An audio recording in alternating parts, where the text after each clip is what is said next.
Voltamos com o terceiro e último bloco da nossa conversa com o Fernando Moreira, jornalista, professor e agora escritor também do livro Inteligência Artificial para Manés como Eu. Antes da gente entrar no livro, quando foi, você lembra a primeira vez que você ouviu falar em inteligência artificial? Sim. Olha, é assim, 2012, 2013, acho que foi a primeira vez que eu tive alguma relação com a inteligência artificial. Que na verdade é o tipo de inteligência que a gente fala que é aprendizado de máquina, né? Porque quando você fala em gestão de arquivos, né, reconhecimento facial, encontrar elementos dentro do vídeo e tal, isso já era utilizado naquela época. E a gente já falava em inteligência artificial, né? O que para mim sempre foi uma caixa preta. Aliás, não que eu tenha aprendido tanto assim, porque é complexo, né? Mas a gente já falava até um pouco antes disso, mas não era uma coisa, era uma coisa muito, muito distante. Minha primeira aproximação mesmo foi isso, quando eu comecei a trabalhar com algumas empresas para criar o arquivo, que a gente chamava o Media Asset Management, da Associação Brasileira de Televisão Universitária, que era a RITO, Rede Integrada de Televisão Universitária, que as TVs todas mandavam para lá e depois podiam usar os programas, né? Porque o mais difícil é ter conteúdo. Então as TVs faziam essa contribuição. E aí quando eu fui estudar, falei, poxa, olha que negócio legal. Queria, claro, mas era tudo muito caro, mas achei algumas coisas bem interessantes. Estudei um pouco para entender. E aí, fiquei só nisso, de conversar um pouco, mas era papo de engenheiro, né? De coisa assim muito específica, né? Só quando surgiu a generativa mesmo, que foi a criação da OpenAI, que, aliás, a OpenAI já é daquela época também, mas ela ter lançado o ChatGPT, né? Que aí eu me fronhei, fui tentar entender, porque eu fiquei encantado demais com aquilo, né? E até, acho que foi em 22, eu não lembro quando foi, que eu fui dar uma palestra num evento da Sociedade Brasileira de Engenharia e Televisão, exatamente sobre isso, sobre o que era essa nova, né, essa inteligência artificial, como é que ela funcionava, principalmente falando sobre a questão dos prompts. Então são 12 tipos de prompt, 12 características do prompt que a gente tem que ver, esse tipo de coisa. Assim, muito... Tem me esqueci o nome dele, mas é um autor em São Paulo que eu me espelhei muito, né, que ele explicou de uma maneira assim densa, mas já para pessoas como eu, e aí ajudou muito a entender, e aí agora é o dia a dia, todo dia estudando. A ideia do livro surgiu para aprender, você assim poder que as pessoas pudessem aprender o que é a inteligência de modo mais simples ou um modo mais fácil. Exatamente, porque assim, o que eu vejo? Aliás, eu acho que todo mundo já está ficando até um pouco saturado. Inteligência artificial vai tirar o seu emprego, inteligência artificial para isso, inteligência artificial para aquilo. Está todo mundo com medo, né? Medo e saturado até, porque está todo mundo querendo vender para a gente, né? E eu fiquei pensando, poxa vida, eu posso ajudar de alguma maneira a desmistificar. Claro, não é uma coisa tão simples, mas posso ajudar a explicar de uma maneira, pelo menos o conceito, de uma maneira mais simples. Porque assim, esse é o meu primeiro livro solo. Eu tenho 11 ou 12 livros, né, que eu tenho capítulos escritos, né? A maioria em espanhol, por convites, né? Não é porque eu queira, mas é porque muito mais eventos fora do Brasil. E aí eu falei, poxa, eu escrevi muitas apostilas durante a pandemia para ajudar a explicar questões técnicas, né? Sobre os tipos de software para transmissão, coisas assim, eu ia escrevendo e colocando no meu site. Aí eu falei, vou escrever um livro para ajudar, mas assim, bem simples. E aí foi como eu pensei, né? Inteligência artificial para manés como eu, né? Exatamente para deixar assim, para a pessoa perceber que todo mundo, em algum momento, todo mundo é mané em alguma coisa. Ninguém sabe tudo, né? Inteligência artificial, a maioria das pessoas são manés, né? Nós estamos aprendendo, nós temos que entender, né? Então, a ideia é essa mesmo, de facilitar, né, de uma maneira. E muito legal foi, claro, eu utilizei muito a inteligência artificial. Todas as ilustrações, desde a capa, tudo, teve a participação da inteligência artificial, né? Aí a capa, como está mostrando, né? Depois teve alguma participação humana aí, né? Para acertar a diagramação. Mas o robozinho, o fundo, a letra, tudo foi indicado, né? Foi um modelo da própria inteligência artificial. E as ilustrações internas todas do livro, né? E a própria escrita, né? O meu chat, né? Uso mais o ChatGPT, uso umas 3 ou 4, mas o ChatGPT que eu uso mais, ele já ele está programado, né? Ele está criado, ele tem um prompt lá para me conhecer, ele sabe quem eu sou, ele tem a minha história, ele tem várias coisas. E aí eu usei alguns textos e fui simplificando. E criei como tipo um prompt, como um modelo. Tanto quando eu vou escrever alguma coisa, eu falo, esse daqui é para escrever como o IA para manés como eu, faça naquele estilo. Então ele já começa a trabalhar, né? E eu acho que eu tenho sido feliz. Todo mundo que tem lido tem tido assim uma resposta interessante. Vamos falar sobre algumas preocupações, por exemplo, professores. Eu já ouvi de alguns professores, agora eu já recebi trabalho meu que o aluno só digita lá, eu quero um trabalho com tema tal e o trabalho vem escrito. Uma prova de algum livro. Me faça um resumo do livro tal, e o resumo tá ali, uma página e pronto. Isso também, como é que você vê isso? É difícil. Eu tenho dado mentoria para professores, né?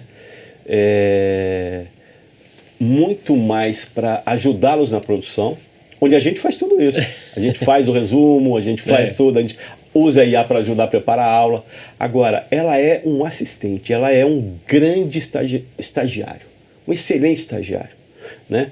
O que o aluno que faz isso, ele não entende, é que a inteligência artificial generativa, ela mente, ela erra, porque ela não é preparada só para acertos. Os modelos que são entregues para ela, milhões de modelos, ninguém sabe direito de onde que vem, ela assume tudo aquilo como sendo certo. Então, ela mente, mas mente descaradamente. Ela fala assim, Dom Pedro I nasceu em 18 de setembro de 1920.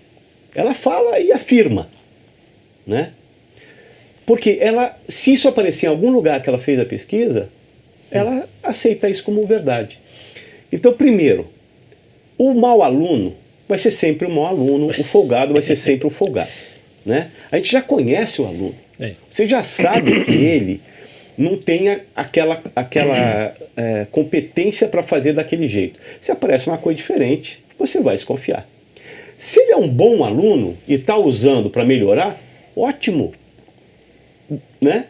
Agora, o que se fala, na verdade, é que a grande preocupação da inteligência artificial é transformar o péssimo aluno num aluno medíocre, num aluno melhorzinho, porque ele vai conseguir subir. Agora, e aí? Ele está errado de fazer? Então vamos ensinar a mesma coisa na internet. Quantas vezes eu pegava os alunos e falava, gente, vamos aprender a fazer pesquisa direito na internet? Não tem nada que a gente não aprenda e não ache. Tudo está lá, né? Só que você não está sabendo procurar. Ou às vezes não está sabendo usar o modo de pesquisa direito, né? A mesma coisa a inteligência artificial. Então, eu acho que a gente tem que ensinar os alunos a usar ela a seu favor, sim, porque o professor usa. Qual é o problema do aluno usar? Né? É um mundo novo, eles vão ter que entender que não tem mais volta. Não adianta eu ficar falando, eu vou usar um... Não existe. O aluno, se ele for esperto, ele consegue disfarçar aquele texto e tirar qualquer marcação, né? Qualquer metadado que diga que foi feito com inteligência artificial. Porque a gente aprende a fazer isso. Se a gente aprende, ele também aprende, né? Então essa é a questão, orientá-los, né? E muito a questão ética. Eu acho principalmente na comunicação, né? A gente tem uma preocupação, eu acho que assim muito séria, como eu falei, ela erra. Eu acho que principalmente quando a gente pega comunicação, jornalismo, por exemplo, existe o fake news algorítmico, onde é a inteligência artificial que inventa uma coisa e a pessoa, sem saber e achando que aquilo é verdade, ela propaga. Ou seja, não foi nem de propósito. Apareceu algoritmicamente uma resposta inverídica lá, e a pessoa acha que aquilo é verídico e passa para frente. Eu não sei se vocês têm visto agora a gente mostrando bomba atômica em Brasília, não sei o que são...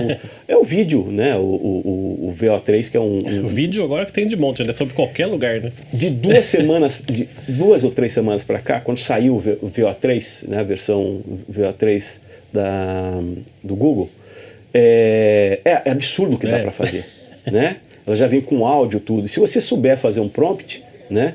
Pode ser feito para coisa boa? Pode. Tem um comercial de uma cidade do Pará que fizeram um comercial que seria um comercial de 20, 30, 50 mil reais e saiu por 300 reais.